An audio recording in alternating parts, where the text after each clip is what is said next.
Il y a des lieux qui marquent. Depuis le 1er siècle, de ces montagnes ont été extraits un calcaire blanc, solide, sculptable et polissable. D'abord en carrière extérieure, puis en galerie à partir des années 1850.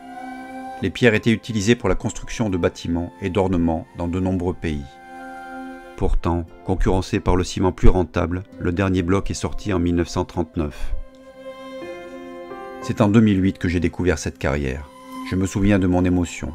Ma passion pour ces vestiges souterrains du labeur de nos ancêtres a débuté ce jour-là.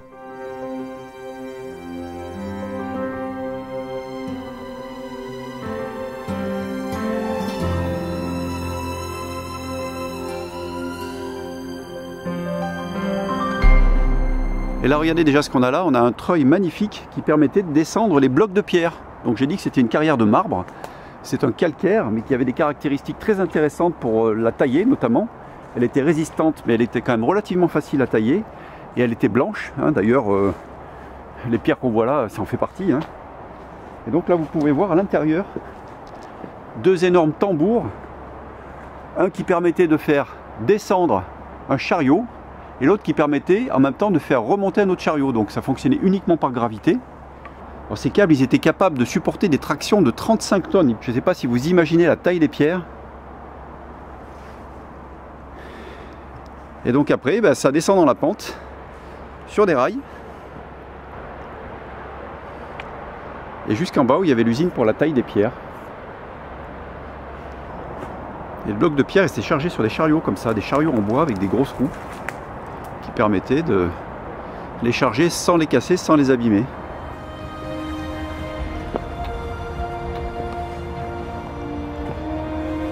Maintenant, on va en direction de la carrière, c'est par ici que ça se passe.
On a une première plaque tournante qui permettait d'aiguiller les wagonnets pour aller vers la sortie. Alors soit ils venaient du fond là-bas, tout droit ou à droite, et ils allaient vers la sortie.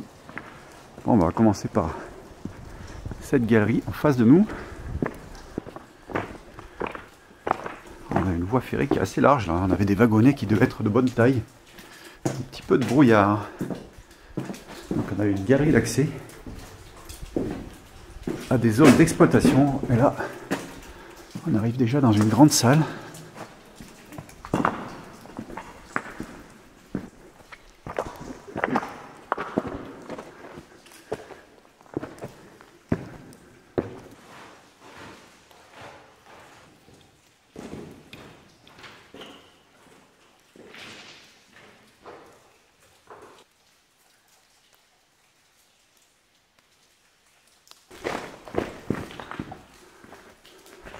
Vous avez déjà vu dans certaines de mes vidéos, mais c'est intéressant de le remontrer ici parce qu'on le voit très bien. La façon dont ils avaient de creuser les galeries, c'était de faire des trous avec des marteaux pneumatiques, perforateurs, et de remplir d'explosifs, et ensuite de faire péter l'explosif, et ça faisait avancer la galerie. Donc cette galerie-là, ils ont arrêté de creuser. J'en profite pour expliquer ce que c'est que la différence entre une mine et une carrière. Il peut y avoir des carrières extérieures et des carrières souterraines, et des mines souterraines et des mines extérieures. En fait, ce qui compte, c'est ce qui a été extrait. Donc dès les carrières, on était plutôt sur du matériau de construction, et sur les mines, on est plutôt sur du minerai. Ça peut être de l'argent, ça peut être du fer, ça peut être de l'or. Voilà, c'est le code minier qui définit cette appellation. Et pas du tout de dire que les carrières c'est extérieur et les mines c'est souterrain.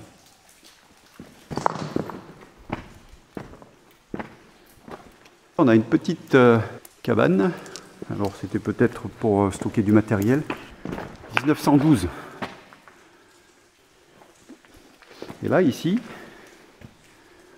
on trouve un réservoir à air comprimé. Tout ce qui était les outils pneumatiques fonctionnaient à l'air comprimé.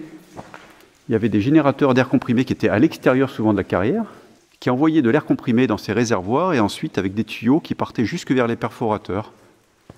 Une petite gravure qui indique 1944 et donc qui a été faite par des résistants.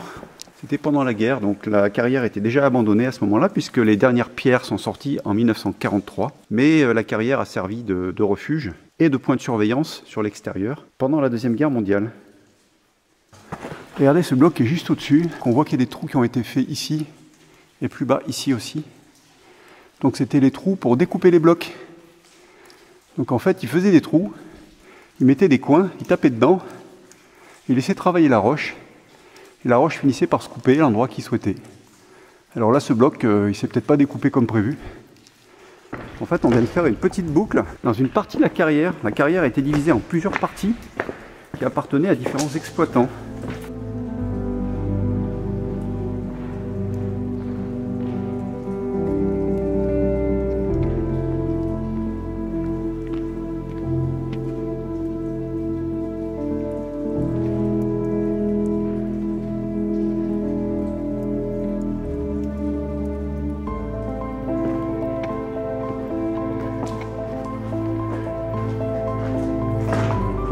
Bien que cette carrière soit déjà connue sur les réseaux sociaux, je ne parlerai pas de localisation. Quelques recherches permettront à des personnes motivées de la trouver. C'est bien ainsi. Si comme moi vous souhaitez que de tels endroits restent ouverts et semblables à ce qu'ils étaient il y a plus d'un siècle, notre visite doit rester invisible. Juste un passage en observateur du passé.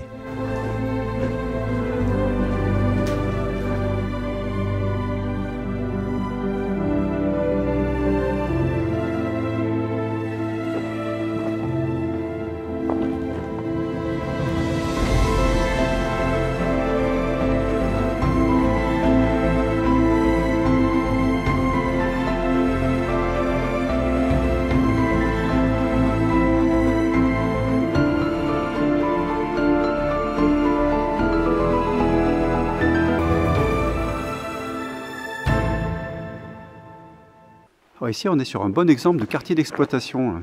On voit que les rails partaient là sur la gauche, par exemple, plusieurs endroits, et qu'on arrive à un front de taille. Donc il y a 3 voies ferrées qui arrivent là. Ça veut dire qu'ils étaient en train de gratter la roche. D'ailleurs, visiblement, ils commençaient par en haut. Je vous montre, hop, ici, là, voilà, c'était gratté ici. Ils descendaient la roche et ils les emportaient sur les wagonnets. Et ensuite, ils pouvaient rejoindre la sortie.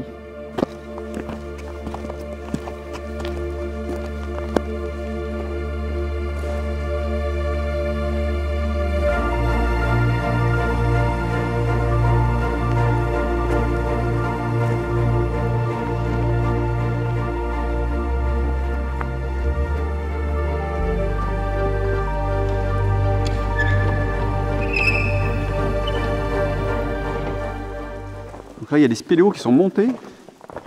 Et en fait, il y a une partie qui était exploitée là-haut. Donc là, qui a plus de 30 mètres d'altitude. Et il y a quelques galeries qui partent là-haut. Et là, par contre, il n'y a plus d'accès. Alors évidemment, il y avait un accès par l'extérieur qui est complètement bouché aujourd'hui. Là, il y a une petite galerie dans laquelle il y a un stock de matériel. Bon, on va passer par là. Là, il y a des isolateurs au plafond. Donc là, c'était électrifié cette partie-là. Et un petit stock de rails. Plutôt grosse rails là d'ailleurs. Par rapport aux rails qui sont utilisés pour transporter les petits wagonnets. Là. Et la sortie, on va aller par là. Donc on va sortir par un autre accès. On ne va pas repasser par là où on est rentré. On va passer par ici.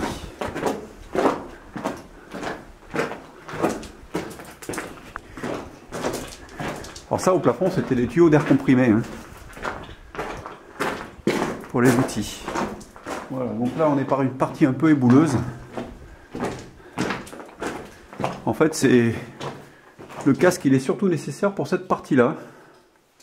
Évidemment, si un bloc comme ça me tombe sur la tête, le casque, il ne servira à rien. Mais par contre, c'est souvent que dans les petites galeries, on a tendance à se cogner la tête. Donc ça va être bien utile.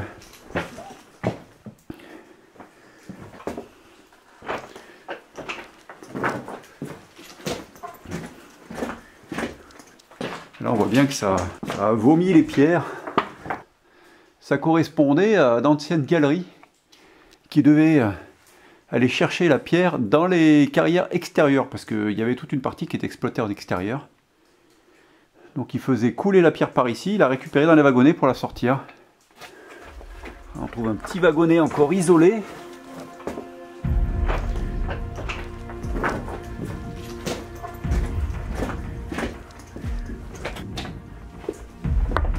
Il y aurait tant de choses à dire encore sur cette carrière. Son exploitation de marbre rose, issu du mélange naturel de calcaire et d'oxyde de fer. La liste des monuments prestigieux ayant utilisé sa pierre, tels que l'Opéra Garnier à Paris, la basilique de Fourvière à Lyon, en Algérie, à Genève, New York et bien d'autres encore.